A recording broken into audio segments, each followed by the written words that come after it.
Ang aming tatalakayin ay tungkol sa SADAW. Ang SADAW o Convention on the Elimination of All Forms of Discrimination Against Women o mas kilala bilang International Bill of Rights of Women. Ito ay kumikilala sa mga karapatan ng mga kababaihan, anuman ang kanyang tradisyon, kalagayan sa pamilya, lipunan at sa bansa o sa kanyang kinabibilangan. Pinoprotektahan ang lahat ng kababaihan laban sa mga kilos na nakakapanakit o nagdudulot ng masama sa mga kababaihan.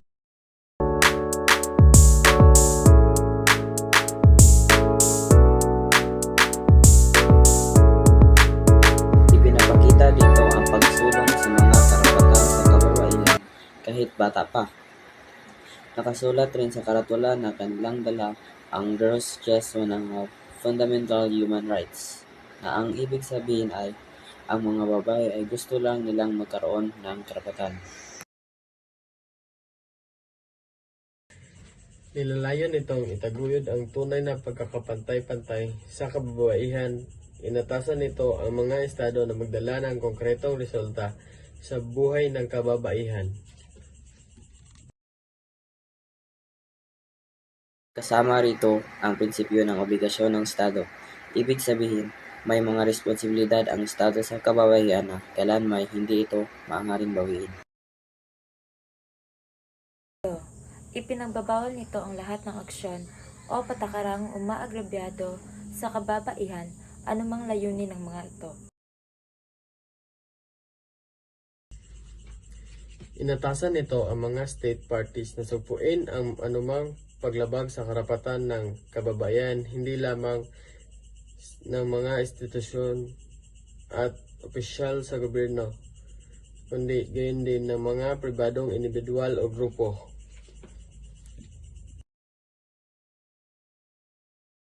Panglima, kinikilala nito ang kapangyarihan ng kultura at tradisyon sa pagpili ng mga karapatan ng babae, at tinahamon nila ang state parties na baguhin ang mga stereotype, kostumbre at mga gawin na nagdidiskrimina. Ang diskriminasyon laban sa kababaihan ay malinaw na paglabag sa mga prinsipyo ng pagkakapantay-pantay at paggalang sa karapatang pantao.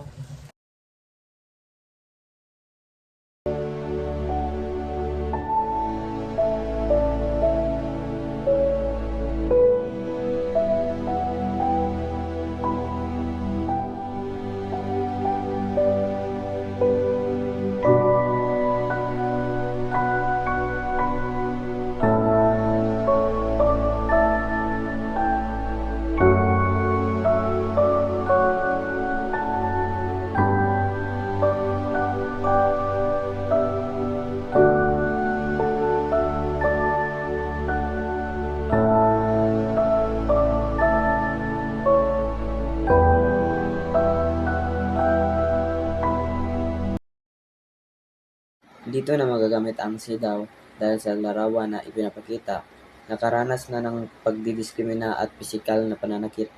Ang He4She Organization ay isang kumpanya ng United Nations Women para sa pagkakapantay-pantay ng kasarian. Ito rin ay naglalayong isama ang mga kalalakihan laban sa di pantay na pagtrato sa mga kababaihan at para sa karapatan ng mga kababaihan.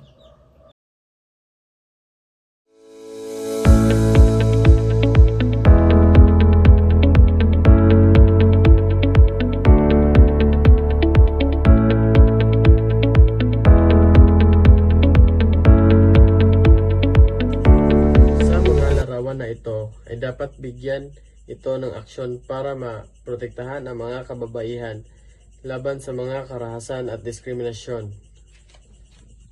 Ang He4She Organization ay pinangunahan ng isang aktres na si Emma Watson ng United Nations. Siya ang piniling maging ambassador para sa gender equality.